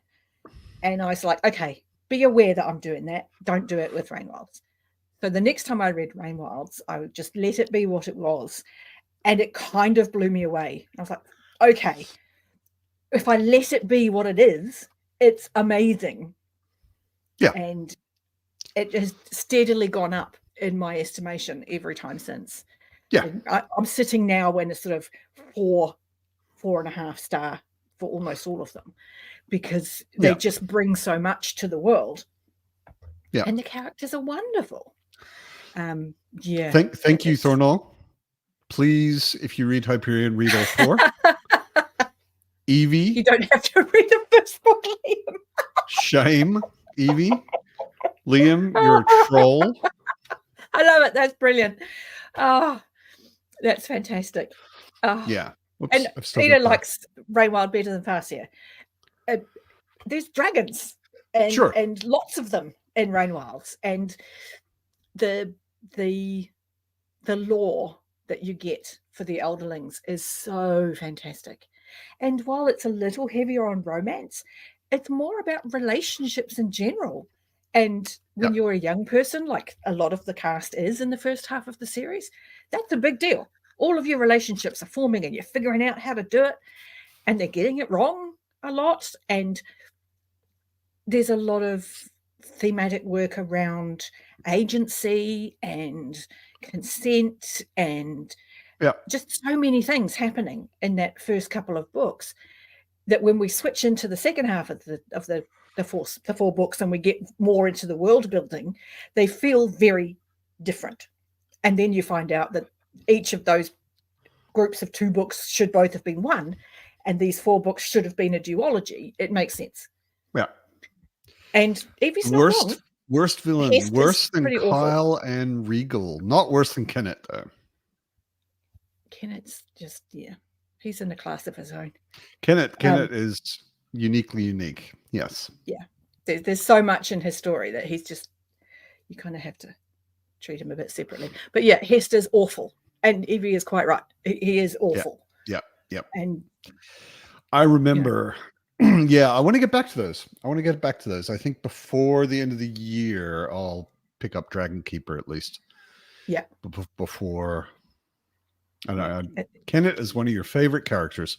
I mean, I would say he's one of my favorite bad guys. The nuance that she's able to give him, and the series as a whole, and creating his history and his backstory and forming who he was, is insane. He is a remarkably well-written bad guy. Yeah, remarkably so. And I mean, like, anybody who can manage to basically lay out clearly that a bad guy is a bad guy, and in the next chapter convince me, however briefly, to sympathize with him again, and then show me that he's even worse than I thought, and then convince me again to start seeing his side. It's crazy. I mean, hey, he is the best villain, and Life Ships is in many ways the epitome of Realm of the Elderlings. No, Ryan. As a standalone, just to interrupt really quickly. No, Ryan, that's not what Evie's saying. What Evie is saying is she's reminding us that there are some reveals with Kenneth, which may change your mind. I don't think they will. I don't think they will either. Kenneth sort of has a point of no return, like where he does something where you're like, okay, dude, you're irredeemable now. It's funny because that's the word everybody uses, irredeemable. Yeah. No, you don't have to abandon ship, because what I wanted to say we're not going to. Was Life Ships as a trilogy, and Jake Bishop today on the brain, he was saying that's his favorite trilogy in all of fantasy. You know, these 3 books are the most perfect collection of words in his opinion. They're pretty. They're pretty not his favorite good trilogy in Realm of the Elderlings. And I find that really funny, because that seems like it's a contradiction. And yet it's also not. Because within the Realm of the Elderlings, Life Ships is the tightest trilogy. It's a self-contained trilogy. It doesn't necessarily have to be read as part of Realm of the Elderlings. And this is where I struggle, because people are like, I can start there. I'm like, I really wish you wouldn't. Because if you enjoy it and you want to continue into the world, you need to go back and read Farseer. And at that point, you've spoiled a big theme for yourself. Yeah. And that will diminish your enjoyment of Farseer. But I can see why people go, but Farseer doesn't sound very interesting to me. Yeah. And I then know also, in comparison to Life Ships, it has a very different feel. it's paced very differently, and I'm like, oh, please read Farseer first. And there's also a lot of people, which is something I totally don't get myself, but there are a lot of people who don't like first person. No, because it's not often done as well as Hobb does it. Yeah. And that can be really difficult to get over. Yeah. And it makes my favorite of Realm of the Elderlings. It makes Farseer, it requires the previous two trilogies, whereas Live Ships doesn't require Farseer. So that's where Jake goes with, that's his initial fantasy. So. Yeah, I mean, I can understand for people, like if you don't like first person, or even if you do like first person, Farseer and Live Ships are going to feel like two very different trilogies. You know, they are very different, but they are connected, and it's much richer if you've read both. You know, if you read them in the order that's intended. Definitely. Colton asks. Colton asks about my thoughts on Vanished Birds. Yeah, no, I talked about a little bit that the first and second parts feel extremely different from the third part.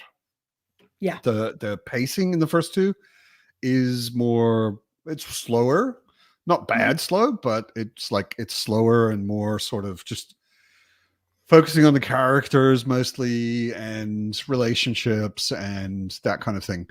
And the third part is like boom, bang, boom, you know, like everything happens and it's just, and it's kind of like nonstop, the whole third part. Yeah. Like I started the third part and I couldn't stop. I didn't have that feeling at all in the first two parts. I was like, read a bit today, read a bit tomorrow, you know. And then it sort of gets, and you're like, oh, okay, now I can't put it down.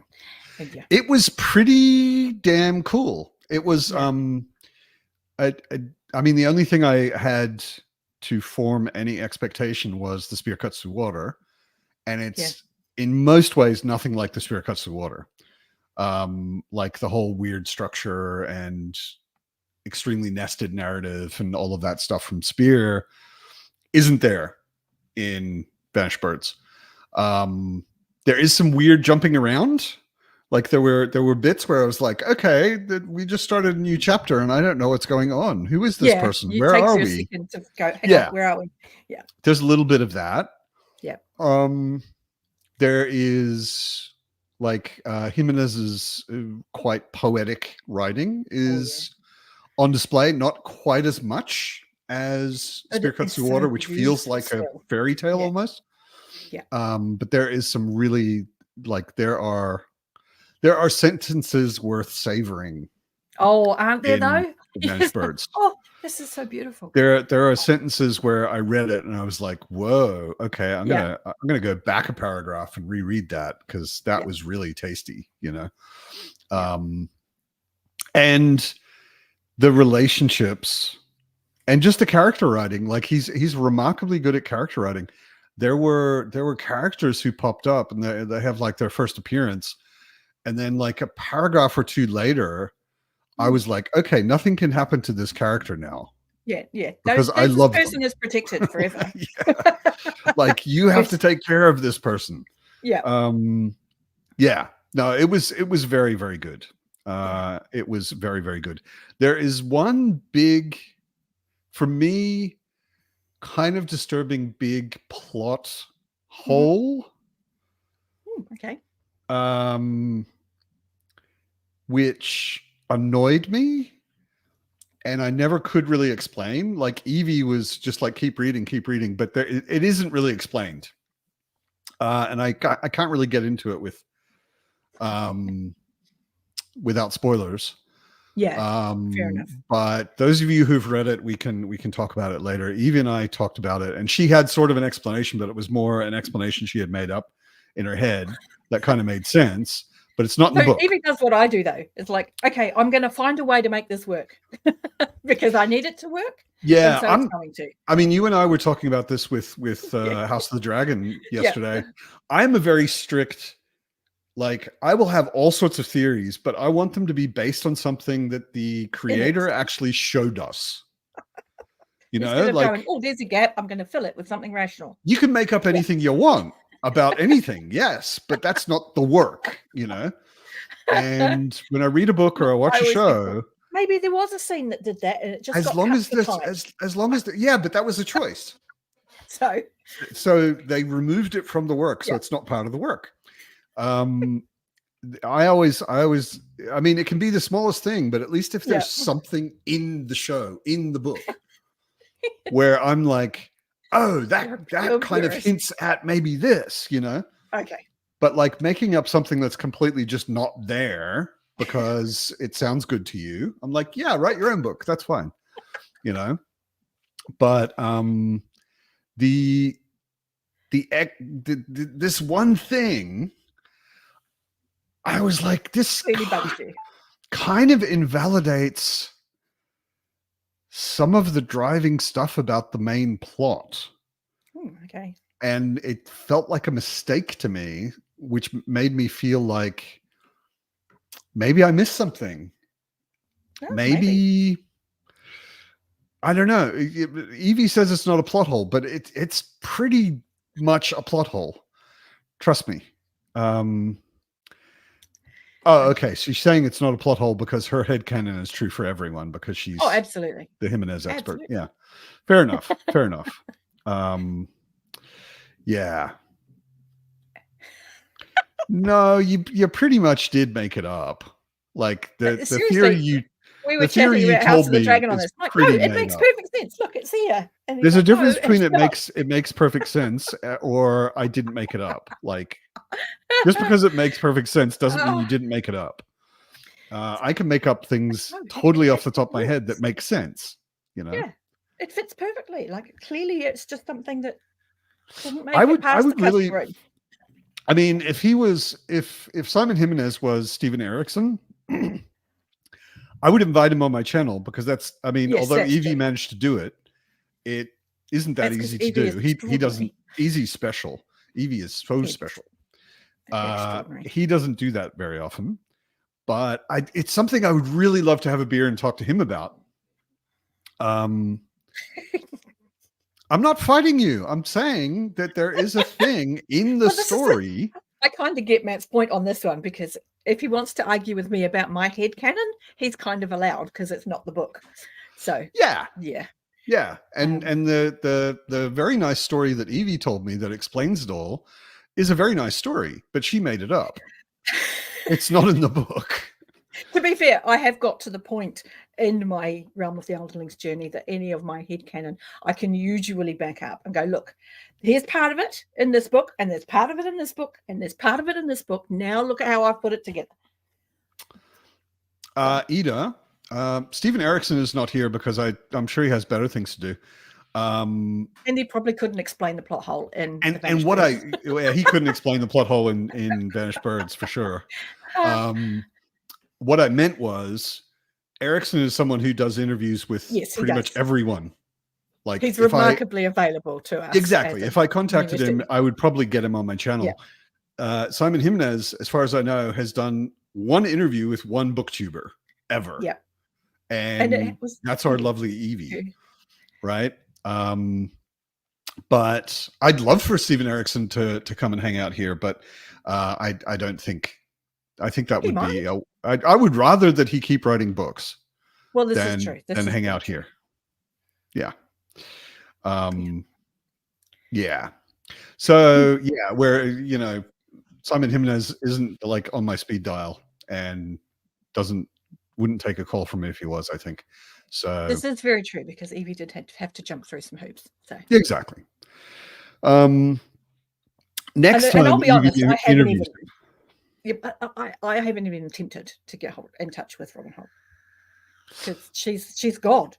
I can't contact her direct. Yeah. So yeah. Anyway, she was very brave and did remarkable things. Neil Gaiman, ooh.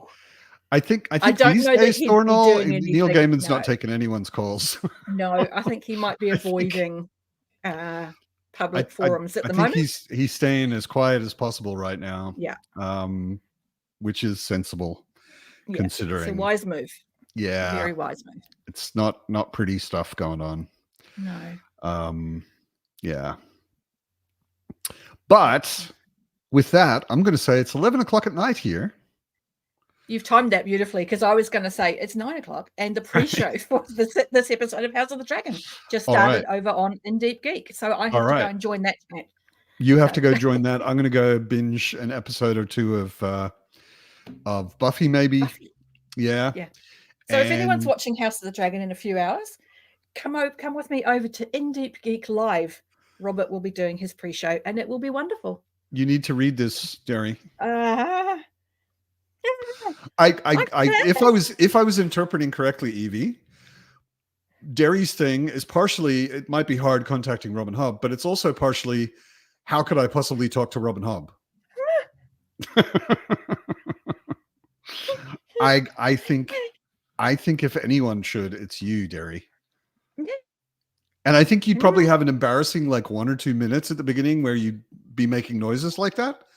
And then you'd get over it and have an awesome chat. Just the thought of it. That's terrifying. My God. Anyway. Right. I'm off to that's how Evie was with Simon Jimenez. At the beginning of her interview, you're also like, who is this fangirl? Jesus. Seriously, just the concept of talking to Robin Hobb literally made my brain misfire then. I was what? I think you should do it. Start the work, Evie. Thank you, everybody who turned up in the chat. Thank you, Evie. No, not Evie. Derry and Jared and Raf for turning up on screen. It has been, as always, a pleasure. Have a lovely week. Thank you. I will see you all next Sunday. All righty. We'll catch you then.